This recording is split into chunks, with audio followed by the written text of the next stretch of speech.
Hello students, আমি Pranab and welcome to সাফল্য YouTube channel. Students, আজকের ভিডিওটা তোমাদের মাধ্যমিক 2025-এর পরীক্ষার্থীদের জন্য মোস্ট ইম্পর্টেন্ট একটা ভিডিও। কেন কি আজকে আমরা দেখব মাধ্যমিকের বাংলার জন্য মোস্ট ইম্পর্টেন্ট কী প্রবন্ধ আছে, এবং এই ভিডিওটাতে আমরা এত ডিপলি এত সুন্দরভাবে তোমার সামনে রিসার্চ করে লাইভ দেখিয়ে দিব যে 2025-এ কী প্রবন্ধ তোমাদের জন্য আসতে চলেছে। এবং সবচেয়ে বড় ব্যাপার, এই রিসার্চটাতে এতটা ডিপ আমরা চলে যাব যে এটা দেখার পরে তুমি নিজেই বলবে হ্যাঁ স্যার, এই জিনিসটাই কিন্তু আসবে, এটা আমিও বুঝে গেছি। ঠিক আছে, কিন্তু ভিডিওতে আগে যাওয়ার আগে বলে দিই, তোমরা যদি এখনো পর্যন্ত সাফল্য মাধ্যমিক অ্যাপটা ইনস্টল না করে থাকো তো প্লে স্টোর থেকে সম্পূর্ণ ফ্রিতে সাফল্য মাধ্যমিক অ্যাপ ইনস্টল করে নাও এবং সেখানে থাকা মক টেস্টগুলো বেশি থেকে বেশি দাও, তাহলে কিন্তু তোমাদের মক টেস্টে ফুল মার্কস আনা থেকে কেউ আটকাতে পারবে না। তো চলো বেশি দেরি না করে আজকের ভিডিওটি শুরু করা যাক। Let's get started.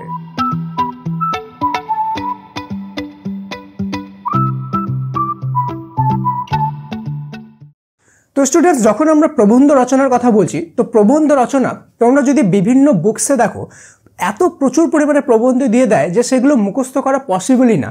সেখান থেকে চলে আসলেও কি হয়েছে, সেখান থেকে মুখস্থ করা সম্ভবই না। কেন কি এত প্রচুর পরিমাণে দিলে সেখান থেকে কি মুখস্থ করা পসিবল? বাট আমরা আজকে যে জিনিসটা দেখব সেটাতে তোমরা অলরেডি বুঝে যাবে যে কোন জিনিসটা আসতে পারে, এবং ভিডিওর শেষে স্পেশাল এমন কিছু তোমাদেরকে আমি টিপস দেবো যেগুলো কিন্তু তোমাদেরকে প্রচুর পরিমাণে হেল্প করবে তোমাদের টেস্ট এক্সামেও প্লাস তোমাদের মাধ্যমিক ফাইনালেও। ঠিক আছে, আর এই সাজেশনগুলো মেইনলি মাধ্যমিক ফাইনালের জন্য, ওকে, এবং কিন্তু টেস্ট পরীক্ষাও তোমাদের প্রচুর পরিমাণে হেল্প করবে, এটা মাথায় রাখবা। ঠিক আছে, যেমন আমরা যদি একটা প্যাটার্ন দেখি যে 2017 থেকে ঠিক আছে 2023 অবধি কয়বার এক্সাম হয়েছে আমাদের। ঠিক আছে, 17, 18, 19, 20, 21-এ করোনা ছিল, ওকে, 22, 23, 24, ঠিক আছে, 2024 অবধি আমাদের 7 বছর এক্সাম হয়েছে। কত বছর? 7 বছর। এই 7 বছরের মধ্যে কয়েকটা জিনিস কিন্তু প্রত্যেকবার কিন্তু রিপিট হয়েছে। কি সেটা হলো, একটা হলো বিজ্ঞান বিষয়ক রচনা। ঠিক আছে, বিজ্ঞান বিষয়ক। এবার তুমি ধ্যান দিয়ে দেখো, বুঝতে পারবা যে এবার কোনটা আসবে। ঠিক আছে, প্লাস আরেকটা আছে জীবনের অভিজ্ঞতা বিষয়ক। ঠিক আছে, জীবনের অভিজ্ঞতা বিষয়ক, ঠিক আছে, বিষয়ক। এবার দেখো ধ্যান দিয়ে, এবার এখানে দেখার মধ্যে একটা জিনিস হলো যে জীবনের অভিজ্ঞতা বিষয়ক যে আছে, জীবনের অভিজ্ঞতা বিষয়ক প্রবন্ধ কয়েকবার পর এসেছে, যার ফলে এটা কি হয়েছে যে জীবনে কয়েকটা লিমিটেডই তারা দিচ্ছিল। ঠিক আছে, হয় কখনো জীবনে ধরে নাও তোমার কোথাও ভ্রমণের অভিজ্ঞতা, ঠিক আছে, বা এই ধরনের তোমার বিদ্যালয়ের জীবনের প্রথম দিন, ঠিক আছে, এই ধরনের জিনিস কিন্তু বারবার দিচ্ছিল, যে দেখা যাচ্ছিল এই ধরনের জিনিসই বারবার রিপিট হচ্ছে। ঠিক আছে, তোমার দেখা কোনো মেলা, এই ধরনের অভিজ্ঞতা। কিন্তু 2023 থেকে একটা জিনিস যে রিপিট হচ্ছে সেটা হলো যে জীবনের অভিজ্ঞতাটা না দিয়ে এর জায়গায় আমাদেরকে একটা জিনিস দিচ্ছে, সেটা হলো যে আত্মকথামূলক। ঠিক আছে, আত্মকথামূলক। তো এবার প্রশ্ন হলো, স্যার তাহলে কি জীবনের অভিজ্ঞতা আসবে না, আত্মকথামূলক আসবে? হ্যাঁ, জীবনের অভিজ্ঞতা আসার চান্সেস কম আছে, আর আত্মকথামূলকটা আসার চান্সেস সবচেয়ে বেশি আছে। কেন কি 2023, ঠিক আছে, 24 এবং তোমাদের 2022, ঠিক আছে, 2022, 23, 24 3 বছর পর কিন্তু আত্মকথামূলকটা রিপিট হয়েছে। তার মানে এবার আত্মকথামূলক থেকে আসার চান্সেস বেশি আছে, আর বিজ্ঞান বিষয়ক থেকে আসার চান্সেস বেশি আছে। তার মানে এটা না যে জীবনের অভিজ্ঞতা থেকে আসার চান্সেস নেই, জীবনের অভিজ্ঞতা থেকে আসার চান্সেস তো আছে, কিন্তু কয়েকটা লিমিটেডই আছে যার মধ্যে থেকে জীবনের এই তোমাদের অভিজ্ঞতা বিষয়ক আসবে। ঠিক আছে, কিন্তু ভিডিওতে আগে যাওয়ার আগে বলে দিই, এই ধরনের রিসার্চ করে তোমাদের জন্য ভিডিও আনতে কিন্তু প্রচুর পরিশ্রম করতে হয়, প্রচুর তোমাদের কোশ্চেন পেপার ঘাটতে হয়। ঠিক আছে, তারপরে এই ধরনের ভিডিও তোমাদের জন্য, এই কোয়ালিটির ভিডিও তোমাদের জন্য আনতে পারি, যেটা ইউটিউবের দ্বিতীয় কোথাও পাওয়া যায় না। তো একটা লাইক কি ডিজার্ভ করে না, একটা লাইক করে দাও। এবং তোমরা যদি চাও যে তোমাদের বেঙ্গলি গ্রামারেরও আমি এক্স্যাক্টলি সাজেশন নিয়ে আসি, ঠিক আছে, যাতে তোমরা বেঙ্গলি গ্রামারে ফুল মার্কস আনতে পারো, সেই ক্ষেত্রে কমেন্টে লিখে দেবা বেঙ্গলি গ্রামার। ঠিক আছে, কি লিখে দেবা? Bengali grammar. আমি কিন্তু অলরেডি ওটার উপর কাজ করছি, কিন্তু তোমাদের যদি বেশি আমি রেসপন্স পাই সেই ক্ষেত্রে সেই ভিডিওটা আনবো, নাহলে কিন্তু আনবোই না। তো তোমরা যদি চাও সেই ক্ষেত্রে লিখবা বেঙ্গলি গ্রামার, তাহলে খুব তাড়াতাড়ি আমি সেই জিনিসটা নিয়ে আসবো যাতে তোমাদের মাধ্যমিক 2025 সেটাতে ফুল মার্কস আসে। এবার সবচেয়ে ইন্টারেস্টিং জিনিস দেখো, আমাদের সমস্ত রকম এলোমেলোভাবে কোনো কিছুর উপর কিন্তু ধ্যান দিতে হবে না, কয়েকটা পার্টিকুলার জিনিসের উপর ধ্যান দিতে হবে। কি?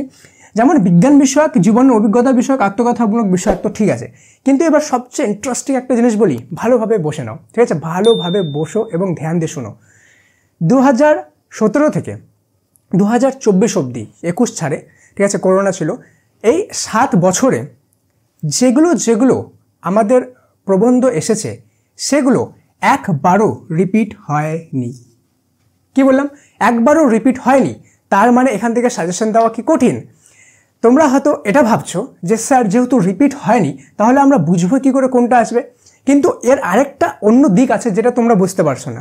সেটা হলো যে যখন 7 বছরে 7 রকমের রাইটিং চলে এসেছে, ঠিক আছে, তার মানে এইগুলো যেহেতু রিপিট হচ্ছে না, তার মানে এই 7 রকমের রাইটিং তো আর আসবে না, আসবে না। একটা টাইপে যেমন ধরো না বিজ্ঞান বিষয়কে, ওই পার্টিকুলার বিজ্ঞান বিষয়কে ম্যাক্সিমাম 10 থেকে 12টাই রাইটিং হতে পারে, তাই তো? এই 10 থেকে 12টার মধ্যে 7টা তো চলেই এসেছে, বাঁচলো কটা? 4-5টাই না বাঁচলো। তার মানে এই বাকি 4-5টার মধ্যে থেকেই আসবে এবার।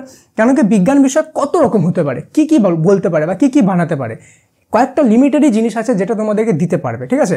তো যে 7টা চলে এসেছে রিপিট তো হচ্ছে না, তার মানে ওগুলো আসবে না, বাকি 4-5টার মধ্যে থেকেই কিন্তু কোশ্চেন আসবে।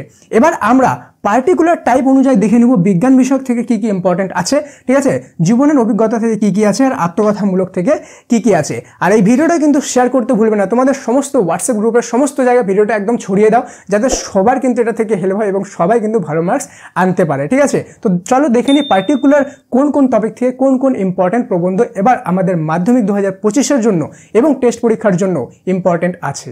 তো স্টুডেন্টস, পার্টিকুলার বিজ্ঞান বিষয়ক থেকে আমরা যদি বলি, এখান থেকে শুধুমাত্র 3টা আছে যেটা এবারকার আসার মতো, ঠিক আছে? একটা হলো বিজ্ঞানের জয়যাত্রা, ঠিক আছে, বিজ্ঞানের জয়যাত্রা। তোমরা কিন্তু এগুলো নোট করতে থাকো, ঠিক আছে? এগুলো যদি কেউ পরীক্ষায় মিস করে গেলে তাহলে কিন্তু পরীক্ষা হলে গিয়ে অনেক অনেক পস্তাতে হবে তোমাদেরকে, ঠিক আছে? আর এই লাস্টে যে টিপসটা বলবো সেটা ছাড়া কিন্তু এগুলো একটাও হবে না, সেই জন্য টিপসটা অবশ্যই দরকার তোমাদের, শুনবে, ঠিক আছে? বিজ্ঞানের জয়যাত্রা। এবার দেখো বিজ্ঞানের জয়যাত্রা বলতে বিজ্ঞান কতটা অগ্রগতি করেছে, ঠিক আছে, বা কতটা উন্নতি করেছে সেটা, ঠিক আছে? এখানে বিজ্ঞানের অগ্রগতিও বলা হতে পারে, ঠিক আছে, বা বিজ্ঞান কতটা উন্নত করেছে নিজেকে সেটাও বলা হতে পারে, ঠিক আছে? কিন্তু ওভারঅল মিনিংটা হলো বিজ্ঞানের জয়যাত্রা। এবার সেকেন্ড যেটা আছে এবারকার জন্য মোস্ট ইম্পর্টেন্ট, সেটা হলো বিজ্ঞান অভিশাপ না আশীর্বাদ, ঠিক আছে, না আশীর্বাদ। কেন বলছি এটা কথা? কেন কি তোমরা দেখছো চারিদিকে যে বিভিন্ন যুদ্ধ এইসব জিনিস চলছে, তো এবার এটা দেওয়ার চান্সেস খুব বেশি আছে যে বিজ্ঞান অ্যাকচুয়ালি অভিশাপ না আশীর্বাদ, ঠিক আছে? এটাকেই আরেকভাবে বলতে পারে ঘুরায় কোশ্চেনটা, যে মানব সভ্যতা ধ্বংসে বিজ্ঞান, ঠিক আছে, মানে মানব সভ্যতাকে কিভাবে বিজ্ঞান ধ্বংস করছে সেটা রিলেটেড। আর একটা এটা দুটো কিন্তু একটাই টপিক, ঠিক আছে, এটা একটা। নেক্সট হলো বিজ্ঞানের অপব্যবহার, ঠিক আছে, বিজ্ঞানের অপব্যবহার, ঠিক আছে? তো এই 3টা হলো মেইন টপিক যেটা বিজ্ঞান থেকে, বিজ্ঞান বিষয়ক থেকে এবার কিন্তু আসার সম্ভাবনা সবচেয়ে বেশি রয়েছে। এবার দেখব পরিবেশ বিষয়ক যেটা হলো যে পরিবেশ দূষণ ও তার প্রতিকার, ঠিক আছে, পরিবেশ দূষণ ও তার প্রতিকার, বনসৃজন ও পরিবেশ রক্ষা, ঠিক আছে, বনসৃজন ও পরিবেশ রক্ষা, ঠিক আছে, বনসৃজন ও পরিবেশ রক্ষা। নেক্সট হয়ে গেল মানব জীবনে পরিবেশের ভূমিকা, ওকে, মানব জীবনে পরিবেশের ভূমিকা, ঠিক আছে, পরিবেশের ভূমিকা, বা এখানে গাছেরও ভূমিকা বলতে পারে, এইভাবেও কথাটা ঘুরে দিতে পারে, ঠিক আছে? তো বিজ্ঞান বিষয় থেকে এই 3টা ছিল, পরিবেশ বিষয় থেকে এই 3টা ছিল। এবার দেখবো আত্মকথামূলক। এখানে আত্মকথামূলক বলতে পারে যে একটি বইয়ের আত্মকথা, ঠিক আছে, একটি বইয়ের আত্মকথা, আমি শর্টে লিখে দিচ্ছি, তোমরা একটা বড় করে লিখে নিও, ঠিক আছে? একটি বইয়ের আত্মকথা, অথবা বলতে পারে একটি গ্রাম বা একটি শহরের আত্মকথা, ঠিক আছে? নেক্সট একটা বলতে পারে একটি সাইকেলের আত্মকথা, ঠিক আছে, সাইকেলের আত্মকথা। কি বললাম? বইয়ের আত্মকথা, অথবা গ্রাম বা শহরের আত্মকথা, অথবা সাইকেলের আত্মকথা। আত্মকথামূলক থেকে এই 3টারই আসার সম্ভাবনা সবচেয়ে বেশি, ঠিক আছে?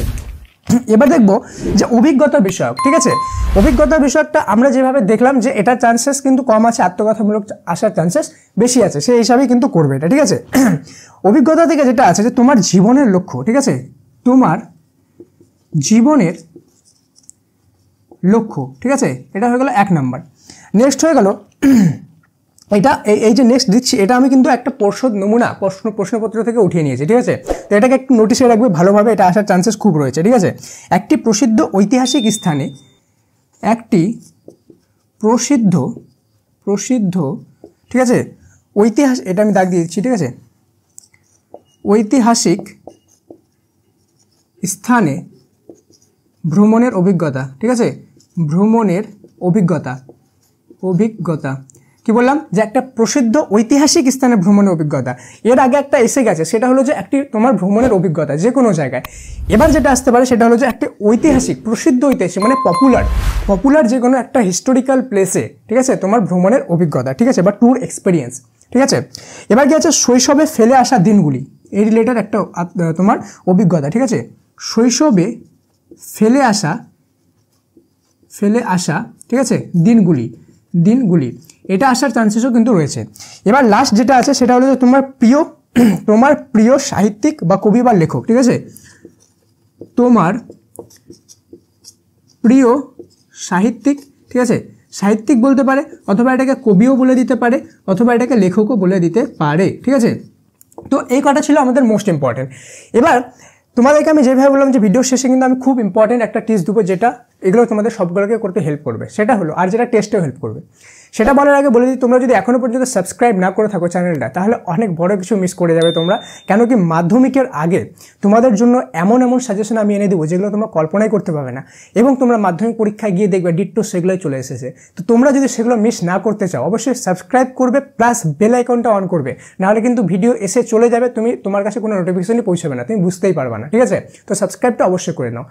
তো মোস্ট ইম্পর্টেন্ট যে জিনিসগুলো সেটা হলো যে তোমাদের যে টেস্ট এক্সাম আছে, টেস্ট এক্সামের জন্য তোমাদের 2017, 19, 23-এ যেগুলো প্রবন্ধ এসেছে সেগুলো কিন্তু আসতে পারে, ঠিক আছে। এটা না যে এটা কিন্তু মাধ্যমিকের জন্য, মাধ্যমিকে রিপিট হবে না, ঠিক আছে, কিন্তু টেস্টে 2017, 19 এবং 2023-এর যে মাধ্যমিকের কোশ্চেন পেপার সেখান থেকে উঠিয়ে দিতে পারে এবং 100% দিতে পারে, ঠিক আছে। তো সেই জিনিসটা ধ্যান রাখবা। আরেকটা যেটা জিনিস, যে যখন তুমি প্রবন্ধ পড়ছো, ঠিক আছে, প্রবন্ধ সাজেশনগুলো তো তুমি এগুলো যখন বইয়ে পড়বে, ঠিক আছে, এগুলো পড়ো, কিন্তু পড়ার সাথে সাথে এই জিনিসটা ধ্যান রাখবা যে এগুলোকে লেখা কিভাবে হচ্ছে, কোন টেকনিকে লেখা হচ্ছে, বিজ্ঞান বিষয়ক যখন লেখা হচ্ছে কোন টেকনিকে লেখা হচ্ছে। যেমন আমি যদি বলি 10 মার্কসের জন্য তোমাকে অ্যাটলিস্ট 6 থেকে 7টা পয়েন্ট লেখা উচিত, ঠিক আছে। তো 6 থেকে 7টা পয়েন্ট বোল্ড পয়েন্ট করে, ঠিক আছে, এবং তুমি চেষ্টা করবে এগুলো যখন লিখবে এগুলোর মধ্যে নিজের কিছু একটা ইনপুট দেওয়া, নিজে থেকে কিছু একটা বানিয়ে লেখা, যাতে পরীক্ষায় তোমাকে সাজেশনের উপর ডিপেন্ড না হতে হয়, তুমি যাতে বানায় লিখতে পারো, ঠিক আছে। এটা আমি এই জন্য বলছি না যে সাজেশন আসবে কি আসবে না, এটা এই জন্য বলছি যে তুমি যদি বানায় লিখতে শিখে যাও তাহলে তোমাকে এতগুলো মুখস্থ করতে হবে না, ঠিক আছে। এখানে তো তাও আমি কম দিয়েছি, তোমাদের হয়তো টিউশন টিচার বা স্কুল টিচার তো আরও অনেকগুলো দেয়, তো তোমাকে অতগুলো মুখস্থ করতে হবে না যদি তুমি বানিয়ে লিখতে পারো, ঠিক আছে। একবার যখন বানিয়ে লিখতে শিখে যাবে, সে বেঙ্গলি হোক বা ইংলিশ হোক, ঠিক আছে, তোমাকে বারবার মুখস্থ করতে হবে না, তুমি নিজেই বানিয়ে লিখতে পারবে। কেন কি এখানকার মধ্যে এমন কোনো মনে করো জাদু মন্ত্র নেই যে তুমি এখানে কোনো কিছু করতে পারবে না, ঠিক আছে। যে কোনো একটা যদি দেয়, তোমার যদি বানিয়ে লেখার ক্ষমতা থাকে, তুমি সেটাকে চাইলে 4 পেজ 5 পেজ খুব ইজিলি কিন্তু বানিয়ে লিখতে পারবে, ঠিক আছে। তো এই জিনিসটা ছিল প্রো টিপস, এটা খুব ভালোভাবে ধ্যান রাখবে এবং নিজে থেকে কীভাবে বানিয়ে লিখতে লাগে সেই জিনিসটার উপর কিন্তু খুব বেশি পরিমাণে ধ্যান দেবে। এটা যে শুধু তোমাদের মাধ্যমিকে হেল্প করবে সেটা না, তোমাদের উচ্চ মাধ্যমিক হোক, কলেজ হোক, যে কোনো ক্ষেত্রে কিন্তু তোমাদের প্রচুর পরিমাণে হেল্প করবে। সাবস্ক্রাইব না করে থাকলে সাবস্ক্রাইব করে দিও, লাইক করে দিও, আর সবার সাথে ভিডিওটা কিন্তু শেয়ার করে দিও। দেখা হচ্ছে পরে আরও একটা ইন্টারেস্টিং ভিডিওতে, ততক্ষণ পর্যন্ত মন দিয়ে ফোকাস সহকারে পড়াশোনা করো, ওকে। তো thank you so much and may God bless you all.